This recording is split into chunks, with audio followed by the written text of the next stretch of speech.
ამაზე საშიში ვიდეო აქამდე არც ერთხელ არ ჩამიწერია.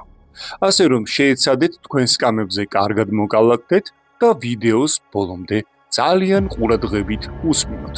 ახლა კი მოყოლა დავიწყოთ. მოკლედ, ერთ ძალიან შორეულ, მივიწყებულ სოფელში პატარა, ძალიან კეთილი ბიჭი ცხოვრობდა. თუმცა მისი გული დაავადებული იყო და ძალიან ხშირად ავადმყოფობდა, რის გამოც ექიმები მისი სახლის ძალიან ხშირი სტუმრები იყვნენ. ბიჭს ძალიან უყვარდა ავტომობილების მაკეტების შექმნა და თავისუფალ დროს, როდესაც თავის საწოლში წარმოწოლილი იყო, სწორედ სხვადასხვა ტიპის მექანიზმების აწყობას ანდომებდა. ერთ დღეს ექიმებმა ბიჭს უთხრეს, რომ მას სულ რაღაც 1 თვის სიცოცხლე ჰქონდა დარჩენილი. მან ბევრი იფიქრა თუ ცოტა, გადაწყვიტა, რომ მისი გულის იმპლანტი ერთგვარი მექანიზმი შექმნა და მასზე მუშაობა დაიწყო. ბიჭი მართლაც გენიოსი იყო, ასე რომ თავის მიზანს ძალიან სწრაფად მიაღწია.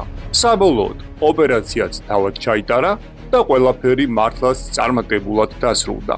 თუმცა ამის შემდეგ კეთილი ბიჭი რაღაცნაირად შეიცვალა. ის ცივი გახდა, აღარც მეგობრები აინტერესებდა, აღარც ახლობლები.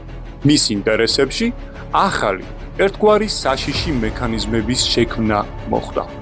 ერთ-ერთი ახალი გამოგონების დროს ბიჭი თავის მცდელობას სამწუხაროდ შეეწირა, რის შემდეგაც ჩვენი მთავარი გმირი წაიყვანეს და ერთ-ერთ მიტოვებულ სასაფლაოზე დამარხეს.